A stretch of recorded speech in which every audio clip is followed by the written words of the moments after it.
Design tips for injection molding. Injection molding is a versatile process that requires some key design considerations. In this video, we provide some important points to consider when designing for injection molding. 1. Carefully choose suitable materials for your design. Thermoplastic resins used for injection molding fall into two categories that both have their own advantages and disadvantages. Semi-crystalline thermoplastics are excellent for bearing, wear and structural applications, have good chemical and electrical resistance, as well as lower coefficient of friction. However, they are difficult to bond with adhesives and their impact resistance is average. Amorphous thermoplastics bond well with adhesives, have high dimensional stability and good impact resistance. However, they have low resistance to fatigue and stress cracking. These resins can be categorized as low-cost commodity resins, medium-cost engineering resins, and high-cost high-performance or specialty resins. 2. Take into account the part tolerance. Tolerances are affected by the shrinkage that occurs during the cooling process. Amorphous materials, like PLA, generally have tighter tolerances than semi-crystalline material like PEEK. Tight tolerances make production more expensive, but they may be necessary for your part to fit or function properly, especially if it is used in an assembly. We recommend contacting your supplier at the design stage to discuss the tolerance standards that they use. For example, DIN 16901 contains a general tolerance table as a reference for different materials. If your supplier uses the standard and you need tighter tolerances or other standards, they will ask you to provide 2D drawings.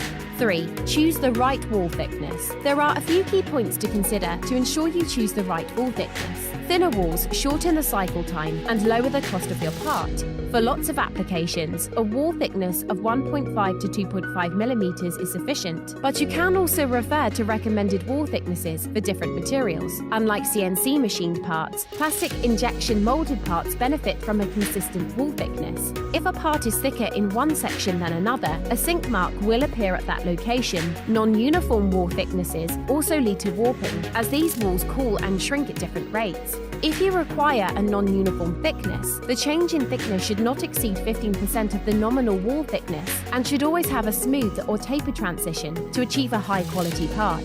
4. Add draft angles to your design. Using injection molding for a part with vertical walls will cause it to get stuck as the part contracts when it cools, which could damage the ejector pins and even the mold. Design the walls of parts with a slight slant to avoid this problem. This slanting is called draft. Different surfaces require varying draft angles. Textured surfaces require the biggest draft angles. Some common surfaces found in injection molding and their minimum draft angles are as follows. 5. Add ribs and gussets to certain parts. We recommend adding ribs and gussets to parts instead of increasing their thickness to strengthen them. They also help to eliminate cosmetic defects like warping, sink and voids. However, if designed incorrectly, this can lead to the permanent bending of some sections. The warping can be reduced by keeping the rib thickness between 50 to 60% of the thickness of the wall it is attached to. 6. Add radii and fillets to your part design. Since molds are CNC machined out of either aluminium or steel, sharp internal corners are difficult to create and significantly increase the cost of mold production. In addition, sharp corners within the mold can weaken the resulting part, as molten plastic is forced to flow across or fill in a sharp corner. That's why we recommend using your CAD system's filleting tool to add a fillet and create smooth transitions between the walls and features of your parts. It will improve the material flow, the part's structural integrity, distribute the stress on the corner and simplify part ejection. The only place on your parts where sharp corners are naturally created is at the parting surface or other shut-off surfaces. Add internal radii at least 0.5 times the thickness of the adjacent wall and external radii 1.5 times the size. 7. Avoid undercuts and provide slots where possible. Complex part geometries and parts with snap fittings have undercuts that prevent the part from ejecting from the mold. Often these undercuts are formed using a mechanism called a slider or lifter. This is a movable mold part that slides inside it once it is closed and slides out before it opens. This mechanism adds complexity and increases mold costs. In the case of a simple cantilever snap, you can avoid this expense by either moving the snaps to the outside of the part if possible, or providing a small slot or pass-through core at the base of the cantilever. This will enable the injection mold to open and the part to eject without sticking in the mold. 8. Attach bosses to sidewalls or ribs. Bosses are cylindrical standoffs molded into a plastic part to accept an insert, self-tapping screw, or pin for assembling or mounting parts.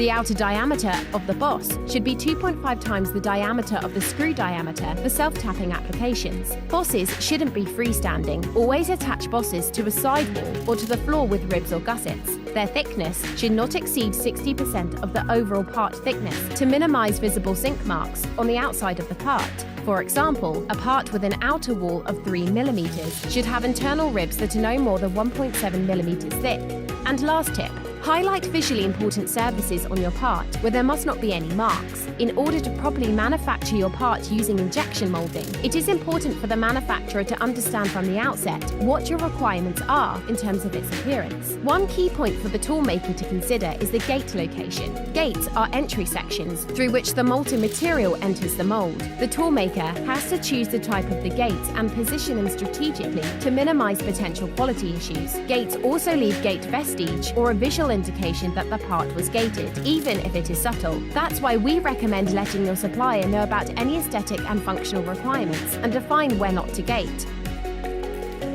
Reliable processes, optimizing part designs for manufacturing, and high-quality mold tooling are crucial for achieving consistently high-quality parts. Xometry will help you source your injection molded parts by providing comprehensive DFM feedback and manufacturing your parts with our vetted production partners. Simply upload your 3D model using our online platform, set the required quantity, materials, color finishes, and other specifications, and submit a quote request. Xometry, where big ideas are built.